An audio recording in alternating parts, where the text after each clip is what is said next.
Queridos hermanos y hermanas,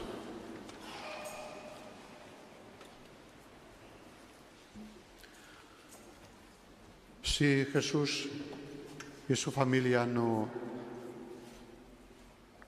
tuvieran su origen en Nazaret, esa ciudad que hoy todavía todos conocemos, que podemos situar geográficamente, a lo mejor algunos o varios de vosotros habéis estado físicamente allí.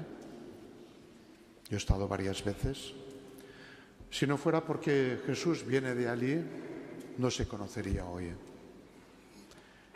En aquel tiempo era una ciudad que no era ni ciudad, era una aldea.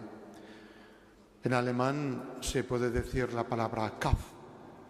Un Kaff es un pueblecito muy pequeñito y la palabra Kaff etimológicamente procede del hebreo para designar una aldea irrelevante.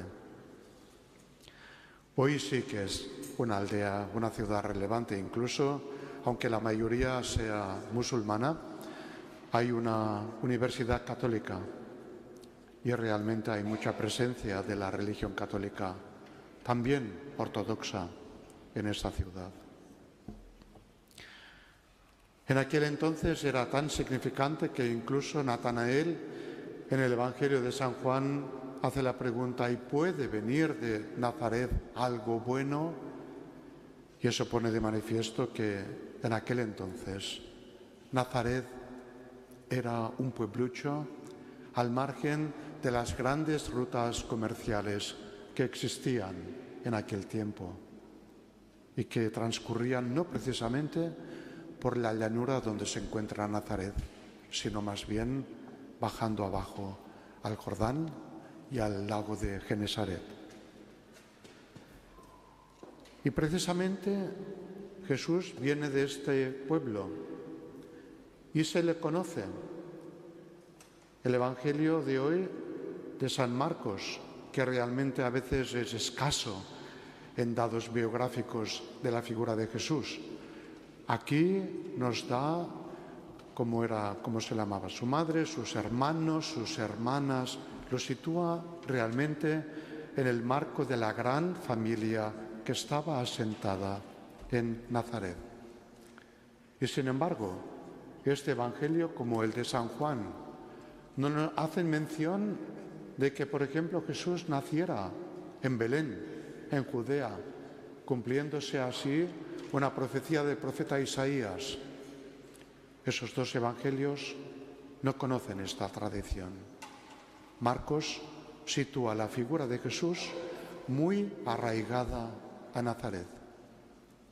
Él no procedía de clase baja, tampoco alta, pero era lo que designa Marcos en griego un tectón, es decir, que tenía la habilidad de una profesión artesanal. Y precisamente era una clase mediana muy apreciada ya en aquel tiempo. No se nos dice nada acerca de la formación que tuvo Jesús. Nada. Visitó la escuela de la sinagoga, aprendió la Torá, los libros de los profetas, como solía ser, sobre todo los que se dedicaban al profetismo, y él era lo que llamamos en alemán un Wanderprediger, iba por los caminos, porque él después, en un momento concreto de su vida, ya poco antes de su 30 aniversario, él deja la familia y se desplaza al lugar del Jordán, donde según la tradición bautizaba a Juan, para con el bautismo dar pie, establecer un signo de que con esto se empezaba una nueva vida orientada a Dios y orientada al bien con los hermanos y las hermanas, viviendo según el Espíritu del Señor. Y así acude Jesús también a este bautismo de Juan, y es que después de su bautismo y después de haber transcurrido 40 días y 40 noches con las llamadas tentaciones, Él ya no regresa a su vida cotidiana de Nazaret. Y sin embargo, en forma de pregunta, este Jesús, ¿de dónde? No lo sabemos. Él poseía una sabiduría y poseía conocimientos. Y lo más importante es que tenía un poder que se diferenciaba de forma absoluta del poder de enseñar y de realizar signos en el nombre del Señor de los escribas, de los fariseos y de los otros profetas circundantes en aquella época. Jesús era algo muy especial. Tan especial que los evangelistas necesitan todos los capítulos para concluir que era tan especial porque Él era Hijo de Dios. Y desde esa filiación divina, este Jesús anuncia la conversión y el perdón de los pecados, siendo Él el que perdona el pecado, una cosa que solamente podía hacer Dios, y Él es Dios, Él es Hijo de Dios, y como signo del perdón de los pecados estaban las curaciones que realiza. Con las curaciones era una expresión que podíamos entender hoy y antes de dar vida donde no la había, de curar donde no había ningún remedio, de dar posibilidades de andar el camino cuando uno estaba bloqueado y no se veía en situación de proseguir después de alguna experiencia muy dolorosa. O a veces, habiendo perdido la visión de la vida, del futuro, del presente, Dios en Jesús devuelve la vista. Y la palabra clave en todas esas curaciones que a veces nosotros tendemos a llamar demasiado rápidamente milagritos, esos milagros son la gran expresión de que Jesús acoge la fe de cada una, de cada uno, y le dice: tu fe te cura, tu poner confianza en mí te devuelve la vida que viene del Señor. Pero hay un problema. Jesús, después de haber recorrido los pueblecitos, las aldeas de Galilea, que es por donde se movía en primer lugar, regresa a Nazaret. Y en Nazaret habían escuchado ya de que este Jesús hacía algo raro. Este Jesús no es el hijo del carpintero. No lo conocemos de cuando era un chiquito aquí. Jugábamos juntos por las calles, disfrutábamos juntos, le conocíamos, sabíamos quién era toda su familia, y de pronto Él tiene esa arrogancia de venir a hablar en nombre de Dios y a decirnos lo que tenemos que hacer. Eso lo hicieron los habitantes de Nazaret, pero ¿no lo hacemos a veces también nosotros? ¿No creéis que a veces nosotros, las personas, para facilitarnos las cosas, sobre todo en relación con otras personas a las que conocemos un poco así, pero enseguida nos hacemos una idea de ellas? A veces la mayoría de las ideas que tenemos de otras personas son muy ligeritas, muy superficiales, y les ponemos en un cajoncito y entonces así las tenemos clasificadas. Y pueda hacer o decir lo que quiera, para nosotros esta persona es lo que nosotros hemos hecho de ellas. Y eso es grave.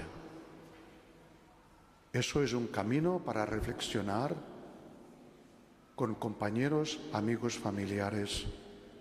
¿En qué medida yo hago un juicio justo de la persona con la que creo conocer y que me permito con arrogancia decir: es que esta persona, es que este hombre es así, así, así, y con eso ya lo tengo delimitadito y ya no tengo que preocuparme más. Y es que hay otro problema. Una cosa parecida la hacemos con Dios. Y de lo que escuchamos, leemos, pensamos, a veces lo hacemos también de Dios. Y nos fabricamos un Dios a nuestra medida, claro, para que nos vaya bien, que cubra nuestras necesidades, que nos resulte más o menos cómodo. Este Dios que siempre sorprende, el Dios de la Biblia, el Dios de la verdad auténtica, a veces es un tanto incómodo. Y la gente no nos gusta ser tanto sorprendidas, a veces provocados. No nos gusta que nos pongan interrogantes a nuestras grandes preguntas, sobre todo existenciales, y a ellas pertenece también el tema de la fe. Y la fe es algo que no se posee nunca. Estamos en camino con la fe, porque la vida es un camino. El amar es un camino. Y fe significa también poner la confianza en. Y eso no se hace ni un día ni dos, sino cada día. Y es por eso que esta situación de Jesús hoy en Nazaret, en el Evangelio de San Marcos, a lo mejor nos permitiría ponernos un poquitín en la situación de estos escribas y fariseos que creían saberlo todo y que le decimos a Jesús: oye Jesús, por el amor de Dios, si te hemos aprendido en el catecismo, en la escuela, hemos rezado tanto, sabemos tanto de ti, ¿tú qué nos vas a decir de ti? Eso es lo que dicen esos escribas. Eso es lo que dice la comunidad creyente de Nazaret. ¿Tú qué nos vas a decir? Pues sí. Rezar, ser cristiana, cristiano es ponerse ante el Señor y dejarse sorprender cada día por esa palabra del Señor que se nos revela. En la celebración de la Eucaristía, en la presencia del sacramento, cuando estamos en casa y escuchamos la voz interior, y en las tantísimas situaciones de la vida que también nos hacen reflexionar. Que esta Eucaristía nos dé mucha fuerza para hacer este camino que nos propone Jesús hoy, de forma indirecta, pero también que nos dice: oye, eso también vale para ti. Amén.